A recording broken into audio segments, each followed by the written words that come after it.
Bonjour à tous, j'espère que vous allez bien. Je vous retrouve pour un nail art inspiré de cette montre que la marque Rich Gone Broke m'a gentiment envoyée. Et donc du coup il y a plusieurs cadrans qui existent et on peut interchanger les bracelets pour changer le style selon sa tenue par exemple. Et donc vous aurez besoin d'une base, d'un vernis noir, blanc, gris, jaune, orange, de colle à foil, de foil doré, de studs dorés, d'un pinceau fin, d'une mousse à dégrader, d'un top coat brillant et mat, et c'est un nail art 2 étoiles.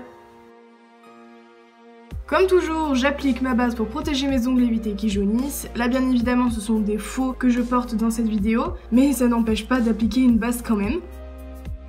Pour le premier motif, je vais rappeler le cadran de la montre qui est doré et pour cela j'applique une couche de colle à foil. Une fois qu'elle est sèche, c'est-à-dire une fois qu'elle est transparente, je vais mettre mon foil par-dessus en essayant de faire le moins de plis possible, même si c'est très compliqué.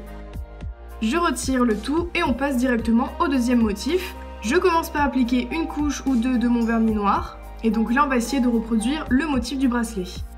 Ensuite je prends ma mousse à dégrader ainsi que mon vernis gris, j'en mets un petit peu sur le bout de la mousse et je viens tapoter légèrement sur l'ongle pour faire des espèces de petites nuances de gris et de noir pour éclaircir un petit peu la couleur et rappeler le fond du motif du bracelet. Pour ce qui est du motif marbré, on va prendre un pinceau fin ainsi qu'un vernis blanc et très légèrement on va faire des petites lignes. Donc je commence par faire une sorte de boule et petit à petit je vais faire tout autour des petites lignes. Donc on vient tapoter très légèrement avec le pinceau, on tremble un petit peu pour faire cet effet de petites rayures qui sont vraiment très irrégulières. Et donc pour cette étape, je vous conseille vraiment de vous inspirer de réelles photos de marbre pour essayer de voir un petit peu dans quel sens vont les rayures. Avec un vernis jaune, je viens repasser sur certains endroits. Donc là, c'est vraiment les endroits où il y a le plus de matière, où il y a le plus de vernis blanc, les endroits les plus épais.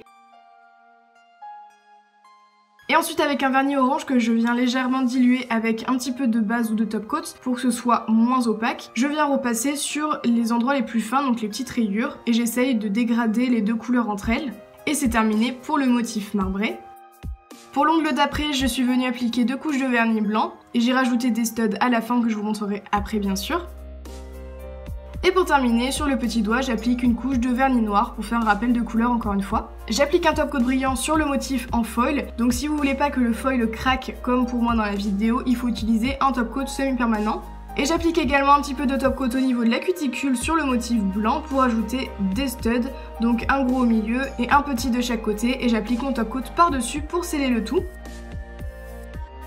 Et j'applique un top coat mat sur le motif marbré, également sur le petit doigt pour encore une fois rappeler le bracelet qui lui est totalement mat. Et voilà, c'est terminé pour ce nail art, j'espère vraiment qu'il vous a plu. En tout cas je suis vraiment contente du résultat. N'hésitez pas à me dire dans les commentaires si vous trouvez que ça ressemble à la montre ou pas. Je remercie encore une fois infiniment la marque Rich Gone Broke de m'avoir envoyé cette montre parce que je ne suis jamais déçue de leurs produits et je la mets tout le temps, vraiment elle est trop bien. Je vous mettrai bien sûr les liens en barre d'infos si vous souhaitez aller jeter un petit coup d'œil sur le site, mais également si vous souhaitez vous procurer la montre, sachant qu'encore une fois il y a plein de modèles qui existent et on peut les choisir selon ses goûts. En tout cas je vous retrouve très bientôt dans une nouvelle vidéo et je vous fais plein de gros bisous.